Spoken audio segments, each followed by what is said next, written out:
Salut les copains! Alors dans cet épisode, nous irons dans le désert marocain, je ferai toujours des rencontres inspirantes et on ira visiter Meknès qui est une ville très très belle et traditionnelle. Et je vous ferai part aussi de pourquoi j'ai pris le bateau.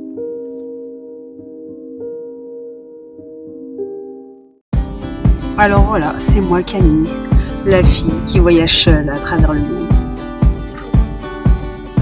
Grâce à Denver, mon Land Rover Defender. Pourquoi je voyage? Car j'aime l'aventure, le dépaysement, la découverte des autres et de moi-même.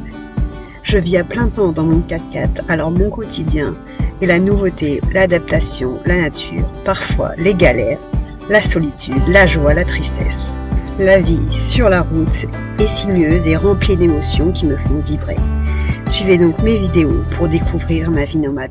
On commence cette vidéo par rouler sur la plage car j'ai rencontré Hervé qui t'emmène sur la plage voir un beau spot. Même les Français sont cool ici. Et la vue, waouh! Donc je me dirigeais en direction de Tafenda et là Hervé s'est arrêté parce qu'il est passionné de 4x4 et on a parlé, il m'a dit viens je vais t'emmener voir un spot secret et franchement j'ai pas été déçue, c'était trop beau.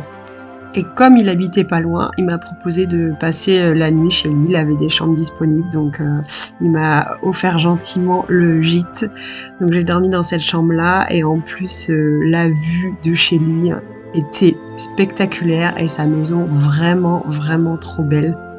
Donc j'ai passé 2 nuits ici avec cette vue là sur la plage, la falaise. Quand on montait sur le toit, c'était vraiment un petit paradis.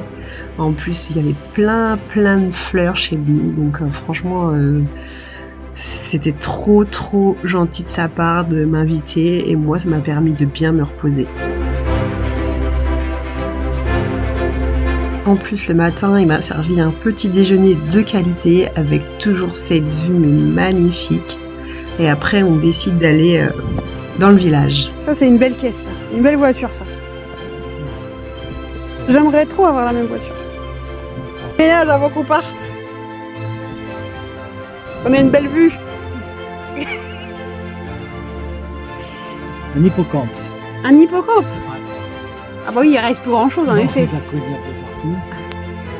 Donc c'est parti, on dévale la pente de chez lui, il descend pour ouvrir le portail qui me dit qu'il est électrique, donc ça me fait rire, électrique manuel. Il faut faire un peu de piste pour se rendre jusqu'au village et après on voit plein de bateaux sur le trottoir et aussi je vois comment il les remonte en fait avec un tracteur qui le suspend comme ça. Après, on va faire un petit tour à la boulangerie et le boulanger est en train de faire le pain. Donc du coup, on en profite pour parler avec lui. Donc, je suis toujours impressionnée, moi, des gestes précis qu'ils ont. Il me dit que le pain est cuit en 5 minutes. Donc on attend pour avoir du pain tout frais qui sort du fourneau. Donc là, il fait des petits traits, un peu d'eau, je pense, pour que ça brille. Et voilà, il enfourne. Et après, il en profite pour nous faire voir son pétri. Il y en a pas? C'est ici. Waouh. C'est gros. Et c'est parti. Et là. C'est cuit. C'est rapide, waouh. 5 minutes. 5 minutes. Après, on reprend la route et on va voir s'il y a des vagues parce qu'on voulait aller surfer, mais malheureusement, il n'y avait pas assez de vagues pour surfer. Donc, on décide de pas aller à l'eau et par contre, on va faire un petit tour en jeep dans des petits chemins, dans un canyon qui était vraiment trop joli.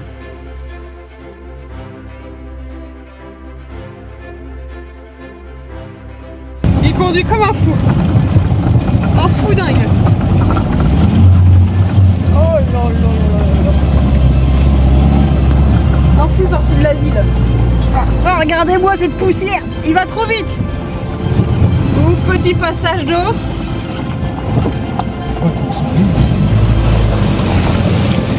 C'était vraiment trop beau et en plus il y avait des petits passages d'eau tout mignons donc c'était hyper rigolo à passer. Et il m'a même fait conduire, mais ça je vous montrerai pas parce que j'ai eu du mal à conduire finalement cet engin parce que l'embrayage était vraiment pas facile. Mais c'était vraiment une très très très bonne expérience. Après, on rentre chez lui et on passe encore une autre soirée ensemble. Et là, le ciel a décidé de nous offrir un merveilleux coucher de soleil. Le lendemain, je reprends la route par la piste et je trouve une piste mais vraiment trop belle. Il y avait une forêt d'arganiers, il y avait la piste et après il y avait, je longeais la mer, donc c'était une vue mais magnifique. J'en ai pris plein les yeux. I'm just sitting here. I got time. It's clear to see. Sur la piste, je croise les fameuses chèvres qui montent dans les arganiers pour manger les fruits. Donc ils étaient remplis de chèvres, c'était hyper impressionnant. Et je m'arrête aussi pour contempler les paysages parce que c'est trop trop beau. Après j'arrive à Imswan et là, le paradis du surf, il y avait beaucoup de monde quand même. Mais bien sûr, je voulais pas rater cette étape pour m'entraîner à surfer. Je visite le village de pêcheurs, mais je trouve qu'il y a beaucoup trop de monde à mon goût. Donc je surfe et après je vais me trouver un spot un peu plus à l'écart de la foule. Et grâce à mon 4x4, je prends une piste et je tombe sur cette petite esplanade qui a vue sur Imswan, sur le golfe là. C'était vraiment mais magnifique au coucher de soleil, c'était vraiment d'une beauté sans nom. Donc j'ai resté vraiment plusieurs jours ici et en plus j'avais des voisins hyper cool, des Allemands. Donc on avait bien sympathisé, donc je suis restée plusieurs nuits ici à aller surfer, à chiller, donc c'était vraiment un bon spot. Après je reprends la route pour aller dans le désert. Là le décor change, c'est hyper aride, la végétation est toute cramée et surtout il faisait hyper chaud. Donc voilà, au milieu du désert, il y a une source d'eau chaude. Je sais pas combien elle est, mais ça sent le souffle. Du coup, il y a qu'un seul van. Et moi, je suis garée là-bas. Du coup, hier soir, je me suis baignée. Parce qu'il fait vraiment chaud la journée, donc on ne sent même pas la différence entre l'eau et la température extérieure. Donc j'ai attendu qu'il fasse plus frais pour aller me baigner. Et c'était trop cool, c'était comme ma petite baignoire. Mais l'eau elle est chaude, hein. Je sais pas combien elle est, mais oh, c'est brûlant. Là, je dirais au moins 40. C'est vraiment chaud. J'ai du mal à rester mon pied dedans. Donc c'est ici que j'ai pris une grande décision car les températures étaient vraiment élevées et j'avais une migraine, mon corps il était en train de me lâcher tellement il faisait chaud. Donc je me suis dit que je me sentais pas de descendre plus bas encore. Donc je me suis dit direction l'océan, je reprends la route vers le nord pour me rafraîchir parce que j'en pouvais plus de la chaleur.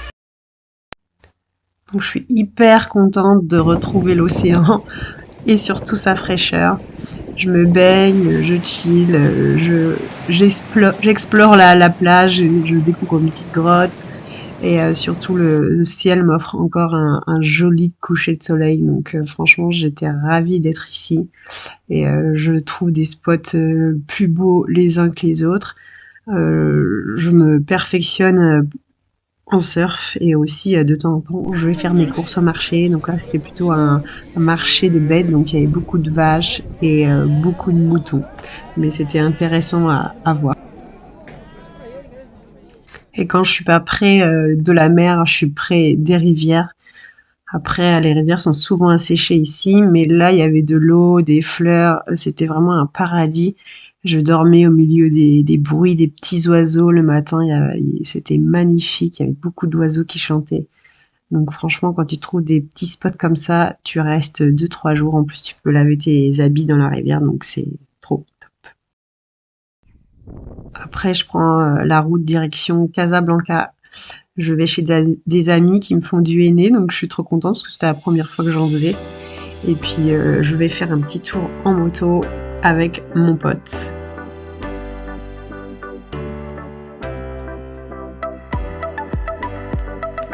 Donc on décide d'aller voir la mosquée Hassan II avec son minaret immense qui est vraiment sur la corniche au bord de l'eau. Et c'est vraiment très joli, très moderne. Après moi j'ai pas pu rentrer dedans parce que je suis pas musulmane, mais juste les extérieurs déjà c'est magnifique et aussi le toit s'ouvre de temps en temps. On arrive à l'heure de la prière, donc lui va prier et moi comme ça je visite les alentours. Et après sur la corniche on se balade et puis là on voit des jeunes qui fêtent un anniversaire avec des fumigènes. Donc ça clairement en France tu ne le verras jamais. Et après pour éteindre les fumigènes, qu'est-ce qu'ils font? Ils les jettent dans l'eau. Génial. Mais en tout cas c'était une super expérience de faire de la moto dans Casablanca. Après, je reprends la route des montagnes où là, les décors, ils étaient mais magnifiques. La vallée, et là, je sais pas si vous vous rendez compte, mais c'est rempli de plantes de cannabis. Et c'est normal, quoi. C'est comme des champs de blé. Il y en avait partout, partout. C'était vraiment très joli. Mais il y avait juste un problème. C'est que quand je roulais, tout le monde me faisait des appels de phare, me doublait, me faisait des signes. Ils voulaient tous que je m'arrête sur le côté pour acheter du cannabis, mais moi j'en fume pas donc j'en voulais pas. Et je trouvais que c'était un peu oppressant parce qu'il y a des voitures qui me suivaient pendant des kilomètres et des kilomètres pour espérer que je m'arrête, mais je me suis jamais arrêtée du coup. En tout cas, ouais, les paysages ils étaient grandioses. J'ai adoré prendre ces routes un peu escarpées, mais franchement ça valait le coup.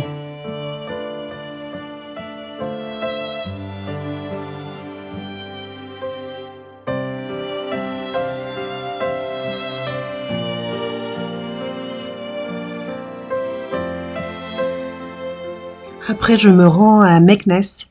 Donc, c'est une ville impériale où il y a beaucoup de monuments à visiter et c'est vraiment très joli.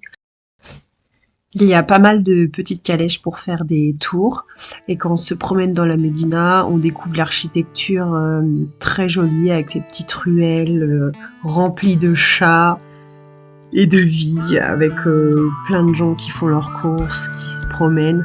Donc c'est vraiment une ville très agréable à échelle humaine.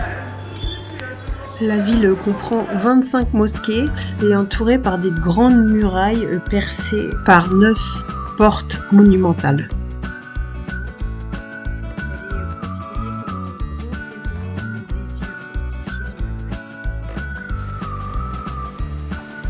Donc c'est une ville impériale créée par le sultan Moulay Ismaël qui a régné de 1672 à 1727.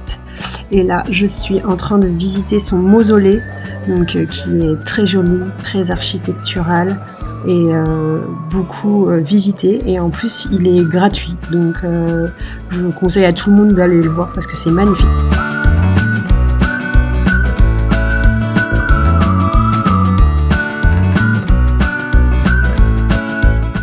Avant de rentrer dans la pièce principale, il faut enlever ses chaussures et après on peut pénétrer dans l'antre du bâtiment où il y a une petite fontaine au milieu. C'est très bien décoré avec de la mosaïque, du stuc au mur et c'est très haut de plafond. Et c'est vraiment un endroit très visité et très honoré car le sultan est enterré ici. Il y a aussi un gardien qui surveille que les enfants ne font pas de bêtises. Et l'architecture est vraiment très jolie avec toute cette mosaïque. J'ai adoré le visiter. Et après, je repars de ce mausolée pour aller découvrir d'autres horizons. Donc je trouve toujours des spots de foufou. Donc là, c'est près d'un lac. C'était très joli, il n'y avait personne, donc très apaisant. Et en plus, le coucher de soleil était vraiment magnifique. Donc j'en ai bien profité avant de reprendre la route et d'aller vers la mer Méditerranée pour découvrir ce coin que j'avais toujours pas visité. Je me trouve un spot vraiment sur la plage où je cuisine des crêpes parce que j'adore ça. Et le temps est assez changeant, donc le premier jour il faisait hyper beau, donc j'en ai profité pour faire plein de cuisine. Donc j'ai fait des crêpes, j'ai fait aussi des frites. C'était la première fois que je faisais ça et franchement une poêle, de l'huile et puis ça l'a fait quoi. J'ai mangé des bonnes frites au bord de la mer, j'étais seule au monde, franchement c'était vraiment un spot de rêve. Sauf que le lendemain, il a plu des cordes, donc je me suis dépêchée de tout remballer et de repartir. Alors voilà, il a tellement plu hier, parce que ça c'était une route avant, et là c'est que du caillou. Donc j'avoue que je suis un peu dans la merde. Je sais pas comment faire, mais ça c'est le lit de la rivière, et il pleut encore. Donc je vais me grouiller parce que je vais passer par là, je pense. Et la caillasse qu'il y a, un truc de ouf. Moi quand je suis passée hier, c'était pas du tout comme ça. Donc là je vais bien repérer le chemin, je vais faire ça. Oh là là, c'est la merde. Donc franchement, sans 4x4, j'aurais jamais pu traverser. C'était vraiment chaotique. Bon, après toute cette pluie, je vais voir un spot magnifique, mais je pense que ça devait être encore plus beau quand il y avait du soleil. L'eau doit être turquoise, mais vraiment, il y avait personne du coup, comme il pleuvait, mais c'était trop beau, une belle anse. Après, je me promène sur la plage d'un autre spot et là, je vois ça. Je trouve ça désolant que la mer recrache toutes ces bouteilles en plastique, tous ces déchets. Mais franchement, c'était aussi un bon spot pour dormir. Et comme il a beaucoup plu, les rivières se jetaient dans l'eau et ça faisait 2 couleurs distinctes. Il y avait aussi un château à aller visiter et c'était gratuit sur les hauteurs. Donc j'y suis allée et les vues étaient juste époustouflantes et il était rénové. Donc franchement, ça valait le coup d'aller le voir parce que, surtout pour la vue, parce qu'on voyait bien les montagnes alentour et toujours cette bicolore grâce au fleuve qui se jetait dans la mer. C'était vraiment trop beau. Et j'ai adoré voir cette belle architecture du Maroc.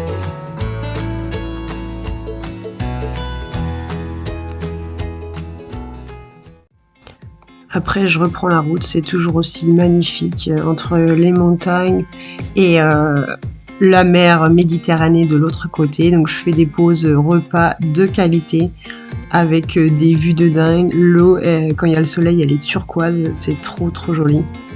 Et donc je décide d'aller bivouaquer au bord de la mer. Donc je cherche et je trouve un coin trop beau.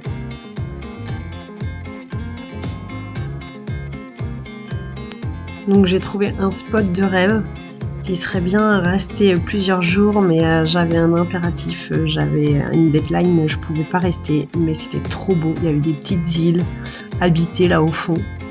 C'était juste splendide. En plus, il faisait hyper beau, contrairement au jour d'avant où il avait beaucoup plu. Donc franchement, c'était beau. Je sais pas si vous voyez mon 4x4, mais j'ai dormi là, tout là-bas. J'étais seule. Grâce à mon 4x4, j'ai encore pu prendre des pistes et pouvoir dormir dans des lieux vraiment au bord de la mer. Franchement, mon 4x4, je l'adore pour ça. Et puis le coucher de soleil, le sunset avec les lumières qui se reflètent sur les montagnes au loin, c'était juste splendide. J'en ai pris plein les yeux. Et j'ai pas été du tout dérangée par qui que ce soit. Il y avait quelques pêcheurs qui passaient, mais rien de très dérangeant. Et voilà, je pouvais pas plus rester au Maroc parce qu'en fait, je rentre en France. Donc là, je suis dans la file pour prendre le bateau. Et je vous explique pourquoi. Hello tout le monde, donc je viens vous parler face caméra, ce qui est très rare. Mais c'était pour vous dire que j'ai pris la décision de rentrer en France. Mon objectif était d'aller au Sénégal, mais plus je descendais, plus je le sentais pas. Donc j'ai écouté mon intuition qui m'a dit de rentrer en France. Je sais pas encore pourquoi cette intuition m'a fait rentrer en France. Mais j'ai écouté, je me sentais pas bien et je sais que je retournerai au Sénégal très certainement. J'aimerais le faire à la fin de l'année 2023. Mais pour l'instant, je vais rentrer en France. J'ai besoin de voir mes proches, de régler quelques problèmes en France. Et voilà, c'est pour ça que j'ai pris la décision il y a peut-être un mois de prendre un billet de bateau. Donc là je suis dans le bateau, vous voyez, c'est la salle de bain, il y a mon lit, etc. qui est là. J'ai la chance d'être toute seule dans la cabine, donc ça c'est super cool.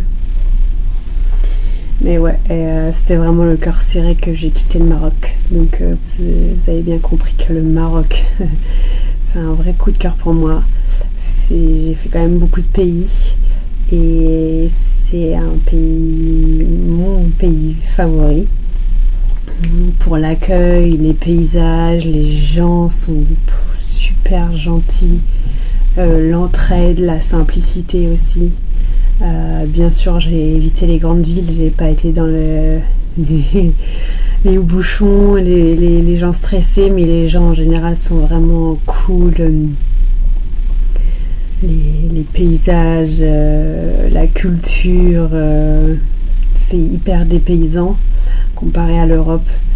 Et je me sentais vraiment en sécurité, même en tant que femme toute seule dans un pays musulman. Donc bien sûr, j'étais non voilée, et je me sentais vraiment acceptée comme j'étais. Il n'y avait pas de jugement sur ta religion, ton sexe, etc. C'est vraiment un pays d'ouverture d'esprit et d'accueil. Donc, bien sûr, à tous ceux qui ont peur, je leur propose d'aller faire leur propre expérience par eux-mêmes dans ce pays qui est vraiment... pour moi le meilleur, avec un pouvoir d'achat qui est bien sûr plus élevé pour nous parce que c'est vraiment un peu cher ici. L'essence était à peu près à 1,10€. Donc voilà, tout est moins cher et tout est facile. Même des fois j'avais besoin d'aller voir le médecin sans rendez-vous. Même pour ma voiture, quand j'ai besoin de la réparer, sans rendez-vous, en une journée, on m'a réparé la pompe à gasoil. En 1h30, on m'a réparé un roulement en pleine montagne. Je veux dire, en fait, j'adore ce pays parce que il n'y a pas de problème, il n'y a que des solutions. Tout le monde t'aide, même si tu parles pas arabe. Les gens, ils veulent vraiment que tu aies un beau souvenir de leur pays. Ils te disent toujours bienvenue au Maroc. Tu es invité vraiment très régulièrement et vous pouvez vraiment dire oui à toutes les invitations. On t'offre le thé ou même de la nourriture. On m'a aussi souvent proposé de dormir chez les gens, bien que j'ai souvent refusé parce que moi, ma maison, c'est ma voiture. Donc voilà, rien à dire à part que j'ai adoré et que je vraiment un peu tristounette de rentrer en France. Mais c'est la vie et je compte vraiment y retourner. Après, j'ai aussi d'autres projets. Pourquoi pas un peu réaménager l'intérieur de mon 4x4 pour qu'il soit encore plus à mon image et ergonomique. Donc voilà, je pense que je continuerai à faire des vidéos YouTube même de la France et aussi pourquoi pas de mon réaménagement. Donc n'hésitez pas à continuer à me suivre et mon voyage ne s'arrête pas. C'est pas parce que je rentre en France que j'arrête de voyager. Je vais voyager aussi en France. Et voilà, j'ai eu du mal à me dire que je vais retourner au point de départ, mais j'ai compris que le voyage, c'est aussi en France. On peut aussi voyager chez soi, dans son pays, découvrir des nouvelles régions, des nouveaux paysages. Donc, restez connectés et les aventures de Camille ne sont pas finies et pleines de rebondissements. À bientôt, j'espère. Et n'hésitez pas à me suivre, à partager, à commenter, à liker mes vidéos pour me soutenir. Voilà, je vous souhaite une belle et longue vie et surtout, vivez vos rêves.